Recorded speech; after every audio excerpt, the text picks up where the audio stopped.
दोस्तों नमस्कार। मैं हूं तेज बहादुर सिंह पटेल और आप देख रहे हैं भारतीय दुआ प्रहरी।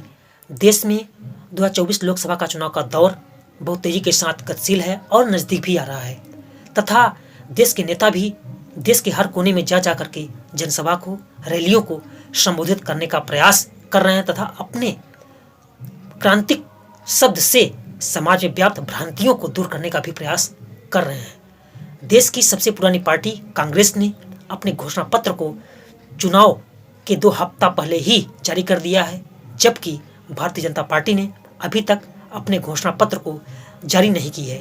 अब देखना दिलचस्प यह होगा कि भारतीय जनता पार्टी कब तक अपने घोषणा पत्र को जारी करती है। 28 मार्च 2024 को राजनाथ सिंह ने एक अपने टीवी इंटरव्यू में अग्निपथ स्कीम के द्वारा आई अग्निवीर भर्ती के बारे में समीक्षा करने की बात को कह गए थे, जिसकी सूचना जब युवाओं को मिली तो उनके अंदर एक तरंग और उमंग जैसी स्थिति को पैदा कर दिया तथा गुदगुदी जैसे स्थिति को महसूस करा दिया, जिसकी सूचना को पत्र पत्रिकाओं के माध्यम से देश की जो हैं उन्होंने समाज को प्रेषित तथा आईना दिखाने का प्रयास किया था, चाहे वो दैनिक जागरण हो, भास्कर हो, अमर उजाला हो इत्यादि ने भी। 7 अप्रैल 2024 को राजनाथ सिंह जब जयपुर में एक जनसभा को संबोधित कर रहे थे तो वह अग्निवीर के बारे में, फायदों के बारे में वह गिनाने लगे और बताया कि 15-16 लाख रुपए उनको मिल जाएंगे, साथ ही साथ उनको एक सर्टिफिकेट भी मिल जाएगा। तो युवा उनसे यह पूछना चाहता है कि क्या चंद पैसों के लिए देश का युवा देश में सेना को ज्वाइन करता है या किस लिए ज्वाइन करना चाहता है? क्या वह बैंक से लोन लेकर के वह व्यवसाय नहीं कर सकता है? उनके इस भाषण को आप देख सकते हैं। अग्निवीर जी अली आते हैं 18 साल की उम्र में, ज्वाइन करते हैं और हाई स्कूल पास करने के बाद जब वो 4 साल के बाद निकलेंगे तो उनके पास जो है इंटरमीडिएट की सर्टिफिकेट होगी, इक्विवेलेंट, और साथ ही साथ उनके पास कोई एक प्रकार का उनका ट्रेनिंग होगी, प्रशिक्षण भी होगा उनका, माने क्या बोलते स्किल डेवलपमेंट भी उनका होगा। और बहुत पैरामिलिट्री फोर्सेस तो हैं ही, पैरामिलिट्री फोर्सेस के अतिरिक्त भी हम लोग कई ऐसे विभाग हैं सारे देश भर में कि यदि हमारा वह नौजवान जाना चाहता है उसमें तो उसके लिए रिजर्वेशन की व्यवस्था की है। इतना ही नहीं, 4 साल के बाद जब वो निकलेगा तो उसके हाथ में 15-16 लाख रुपए भी होंगे, जो यदि कोई दूसरा व्यवसाय भी करना चाहता तो कर सकता। करना ये हम लोगों की जिम्मेदारी हमारी सरकार की है। मैं दावे के साथ कहता हूं किसी के भविष्य के साथ कोई खिलवाड़ नहीं होने पाएगा। यह देश के नौजवानों को गुमराह किया जा रहा है। जो सेना में रहना चाहते हैं सेना में रहेंगे। ये जैसा कि कहा जा रहा है आपके बयान, पिछले वाले बयान को लेकर, मैंने समीक्षा क्या, सक्सेसफुल है ये हमारा, ये स्टेप जो कुछ भी हम लोगों ने किया सफल है। अच्छा, दूसरी, कोई भी सिस्टम हो, कोई भी सिस्टम, मैंने एग्जिस्टिंग यदि कोई सिस्टम है उसमें कहीं लगेगा हमको कि नहीं यह सुधार इसमें किया जाना चाहिए, अगर मैं कह रहा हूं हर सिस्टम में सुधार की गुंजाइश रहती है, इस रूप में लिखिएगा, हर सिस्टम में सुधार की गुंजाइश रहती है।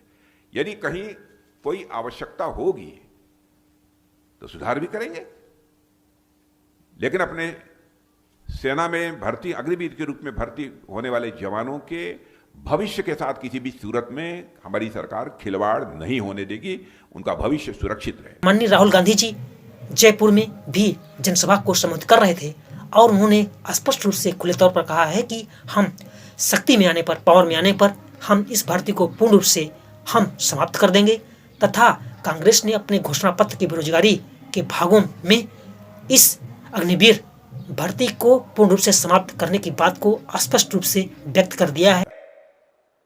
गरीब लोग सेना में जाते थे, पेंशन मिलती थी, शहीद का दर्ज मिलता था, कैंटीन मिलती थी। अब इन्होंने कहा नहीं भैया, अब तो हम अग्निवीर बना रहे हैं, 4 युवाओं को लेंगे, 6 महीने की ट्रेनिंग देंगे, वो चाइना वाला सैनिक 5 साल की ट्रेनिंग ले आएगा, नतीजा आप समझ जाओ।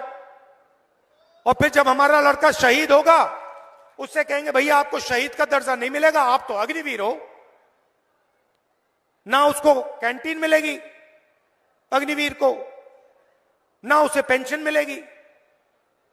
मगर जिसके साथ वो लड़ेगा उसके सामने वो कहेगा भैया तुम्हें तो पेंशन नहीं मिलती, तुम्हें तो कैंटीन नहीं मिलती, तुम्हें तो शहीद का दर्जा नहीं मिलेगा। मुझे तो कैंटीन भी मिल रही है, मुझे पेंशन भी मिलेगी, मुझे शहीद का दर्जा भी मिलेगा।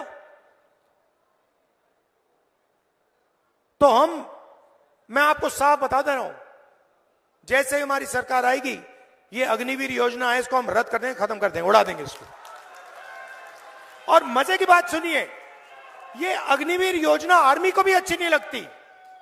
ये अगर आप सेना से पूछें कि आप अग्निवीर को चाहते हो, सेना ही आपको कहेगी नहीं हमें नहीं चाहिए।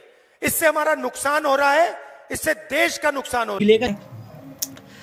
जून 2022 अग्निपथ स्कीम आने के पहले जो युवा देश में सेना की तैयारी करते थे और जो ज्वाइनिंग लेटर का इंतजार कर रहे थे और ज्वाइनिंग लेटर के इंतजार में देरी आ रही थी, उसकी सूचना को उन्होंने केंद्र सरकार से दस्तावेज के रूप में प्राप्त किए थे तथा राजनाथ सिंह से भी विद्यार्थियों का, युवाओं का एक ग्रुप मिला था, तो उसकी सूचना भी उन्होंने दस्तावेज के रूप में प्राप्त की थी, जिसकी प्रति माननीय राहुल गांधी जी को उन्होंने दिखाया।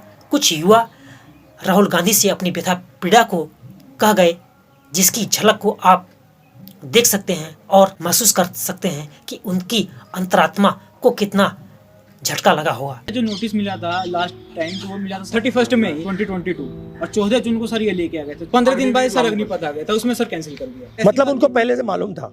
जी सर।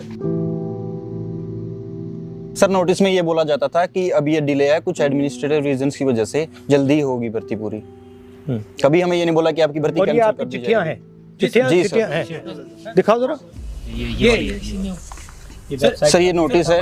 सर 1 ईयर तक सर यही अपडेट आता रहा। वेबसाइट पे अपडेट था। सर ये राजनाथ सिंह जी का लेटर है जो उन्होंने हमको दिया था, और ये सर बच्चों का डेलीगेशन गया था राजनाथ सिंह जी से मिलने, उसका फोटो है। 10 जुलाई को सर हमारी ज्वाइनिंग लेटर आ जानी थी 2021 में। ये सिलेक्टेड लड़के हैं? Yes sir. सर ये मेडिकल के बाद जो फिट और अनफिट के लिस्ट सर ये बहुत लंबी लिस्ट है, 4800 के आसपास इसमें बच्चे हैं। तो वही लड़के जा रहे हैं जो मजबूर है, मजबूर। जिसको ये है कि थोड़ा बहुत पैसा जो मिलेगा उससे हमारे घर की थोड़ी हालत सुधर जाएगी। मैंने 12th पास किया और उसके बाद से ही ये प्रोसीजर चालू किया, और अब आके लास्ट में यही था ऑप्शन, यही बचा था, अब ये भी टूट गया। अब बस कोई इच्छा ही नहीं होती जीने की, है कि शायद हमारा ये प्रोसेस पूरा हो जाए और हमें ये मौका मिल जाए, बाकी कुछ नहीं बचा है। सर आर्मी के अलावा दूसरा कुछ सोचा ही नहीं था सर हम लोगों ने। सर दिन रात एक करके मेहनत किया था, 8 साल मेहनत किया हूँ, तब जाकर सर 2 मेडिकल क्लियर हुआ सर। हमें जिंदा लाश बना दिया गया है सर, इससे बड़ी हो तो कहीं खड़ा करके गोली 63। अब देखना दिलचस्प यह होगा कि दोनों पार्टियां देश को सुधारने के लिए क्या क्या कदम उठाती हैं। इस प्रकार की सूचना प्राप्त करने के लिए हमारे आप चैनल को लाइक, शेयर, सब्सक्राइब करिए। धन्यवाद।